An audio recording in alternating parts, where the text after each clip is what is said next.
ਅੱਜ ਕੀ ਜੋ ਕੁਝ ਵਾਪਰ ਰਿਹਾ ਦੁਨੀਆ ਦੇ ਵਿੱਚ ਅਮਰੀਕਾ 'ਚ ਉਹ ਆਪਾਂ ਤੁਹਾਡੇ ਨਾਲ ਡਿਸਕਸ ਕਰਾਂਗੇ। ਇਸ ਤੋਂ ਪਹਿਲਾਂ ਪਿਛਲੇ ਫਰਾਈਡੇ, ਥਰਸਡੇ ਆਪਾਂ ਜਿੰਨੇ ਵੀ ਸਰੋਤੇ ਆ ਉਹਨਾਂ ਸਾਰਿਆਂ ਨੂੰ ਬੇਨਤੀ ਕੀਤੀ ਸੀ ਵੀ ਜਿਹੜਾ ਐਸਬੀ 509 ਬਿੱਲ ਹੈਗਾ ਆ ਉਹਦੇ ਸੰਬੰਧ ਦੇ ਵਿੱਚ ਗੁਰੂ ਘਰਾਂ 'ਚ ਸਿਗਨੇਚਰ ਡਰਾਈਵ ਚੱਲਣੀ ਹੈਗੀ ਆ। ਕਿਉਂਕਿ ਆਨਲਾਈਨ ਸਿਗਨੇਚਰ ਆ ਤੇ ਉਹ ਜਿਹੜਾ 1 ਮਿੰਟ ਲੱਗਦਾ ਹੈ ਤੇ ਸਿੱਧਾ ਹੀ ਤੁਹਾਡਾ ਏਰੀਏ ਦਾ ਜਿਹੜਾ ਜ਼ਿਪ ਕੋਡ ਦੇ ਹਿਸਾਬ ਨਾਲ ਅਸੈਂਬਲੀ ਮੈਂਬਰ ਹੁੰਦਾ ਉਹਦੇ ਕੋਲ ਉਹ ਚਲੇ ਜਾਂਦਾ ਹੈਗਾ। ਸੋ ਪਲੀਜ਼ ਜਿੰਨਿਆਂ ਨੇ ਵੀ ਸਾਨੂੰ ਬਹੁਤ ਹੁੰਗਾਰਾ ਮਿਲਿਆ ਹੈਗਾ ਕਈਆਂ ਨੇ ਕਾਲ ਕਰਕੇ ਦੱਸਿਆ ਵੀ ਬਹੁਤ ਰਸ਼ ਸੀਗਾ ਕਾਫੀ ਸੰਗਤਾਂ ਨੇ ਬਹੁਤ ਜ਼ੋਰ-ਸ਼ੋਰ ਦੇ ਨਾਲ ਗੁਰਦੁਆਰਾ ਸਾਹਿਬ ਫਰੀਮੌਂਟ ਤੇ ਗੁਰਦੁਆਰਾ ਸਾਹਿਬ ਸੈਕਰਾਮੈਂਟੋ ਦੇ ਵਿੱਚ ਬਰਾੜ ਸ਼ਾਹ ਰੋਡ ਦੇ ਉੱਤੇ ਬਹੁਤ ਸੰਗਤਾਂ ਨੇ ਸਿਗਨੇਚਰ ਕੀਤੇ। ਹੋਰ ਵੀ ਕਿਸੇ ਗੁਰੂ ਘਰ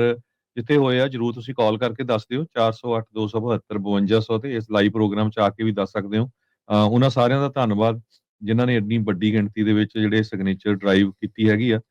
ਤੇ ਨਾਲ ਦੀ ਨਾਲ ਉਹਨਾਂ ਗੁਰੂ ਘਰ ਦੀਆਂ ਕਮੇਟੀਆਂ ਦਾ ਵੀ ਹੁਣ 50 ਦੇ ਕਰੀਬ ਗੁਰੂ ਘਰ ਹੋ ਗਏ ਹੈਗੇ ਆ ਜਿਨ੍ਹਾਂ ਨੇ ਇਸ ਐਸਬੀ 509 ਬਿੱਲ ਆ ਉਹਦੇ ਹੱਕ ਦੇ ਵਿੱਚ ਜਿਹੜੇ ਸਿਗਨੇਚਰ ਕੀਤੇ ਹੈਗੇ ਆ। ਸੋ ਬਾਕੀ ਦੇ ਵੀ ਕਿਉਂਕਿ ਕੈਲੀਫੋਰਨੀਆ 'ਚ ਬਹੁਤ ਵੱਡੀ ਗਿਣਤੀ 'ਚ ਗੁਰੂ ਘਰ ਹੈਗੇ ਆ ਹੋਰ ਆਰਗੇਨਾਈਜੇਸ਼ਨਸ ਉਹਨਾਂ ਨੂੰ ਵੀ ਬੇਨਤੀ ਆ ਵੀ ਵੱਧ ਤੋਂ ਵੱਧ ਸਾਈਨ ਕਰੋ। ਹੁਣ ਤਾਂ ਇੰਗਲੈਂਡ ਦੀ ਸਰਕਾਰ ਨੇ ਵੀ ਇੰਡੀਆ ਨੂੰ ਟਰਾਂਸਨੈਸ਼ਨਲ ਆਪਰੇਸ਼ਨ ਦੇ ਵਿੱਚ ਇਨਕਲੂਡ ਕਰ ਲਿਆ ਹੈਗਾ। ਸੋ ਇਹਦੇ 'ਚ ਕੋਈ ਏਦਾਂ ਦੀ ਨਹੀਂ ਗੱਲ ਵੀ ਜੀ ਕਿਸੇ ਮੁਲਕ ਦੇ ਉਲਟ ਆ, ਇਹਦੇ 'ਚ ਹੋਰ ਮੁਲਕ ਵੀ ਹੈਗੇ ਆ ਰਸ਼ੀਆ, ਟਰਕੀ, ਈਰਾਨ, ਚਾਈਨਾ ਹੋਰ ਜਿਹੜੇ ਇੱਥੇ ਆਪਣੇ ਜਿਹੜੇ ਐਨਆਰਆਈ ਜਿੱਦਾਂ ਆਪਾਂ ਕਹਿ ਦਿੰਦੇ ਜਾਂ ਜਿਹੜੇ ਉਹਨਾਂ ਮੁਲਕਾਂ ਤੋਂ ਇੱਥੇ ਲੋਕ ਆ ਕੇ ਵਸੇ ਹੋਏ ਆ, ਜਦੋਂ ਉਹ ਕਿਤੇ ਵੀ ਆਪਣੇ ਹੱਕ ਦੀ ਗੱਲ ਕਰਦੇ ਤੇ ਉਹ ਸਰਕਾਰਾਂ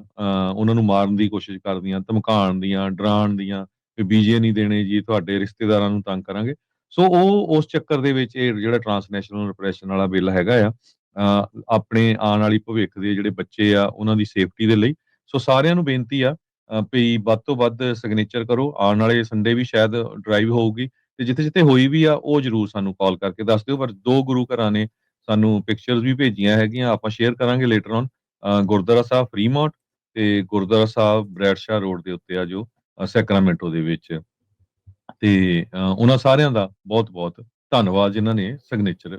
ਡਰਾਈਵ ਕੀਤੀ ਹੈਗੀ ਆ। ਜੀ, ਬਿਲਕੁਲ। ਸੋ ਚੰਗੀ ਗੱਲ ਆ, ਚੰਗਾ ਉੱਦਮ ਆ, ਚੰਗੀ ਕੋਸ਼ਿਸ਼ ਆ ਤੇ ਇਸ ਕੋਸ਼ਿਸ਼ ਨੂੰ ਫਲ ਉਦੋਂ ਹੀ ਜਿਹੜਾ ਲੱਗਣਾ ਹੈ ਜਦੋਂ ਆਪਾਂ ਇਸ ਬਿੱਲ ਨੂੰ ਇਕੱਲਾ ਪਾਸ ਹੀ ਨਹੀਂ ਕਰਾਉਣਾ ਤੇ ਇਸ ਨੂੰ ਕਾਨੂੰਨ ਵੀ ਜਿਹੜਾ ਉਹ ਬਣਾਉਣਾ ਆ ਜਦੋਂ ਗਵਰਨਰ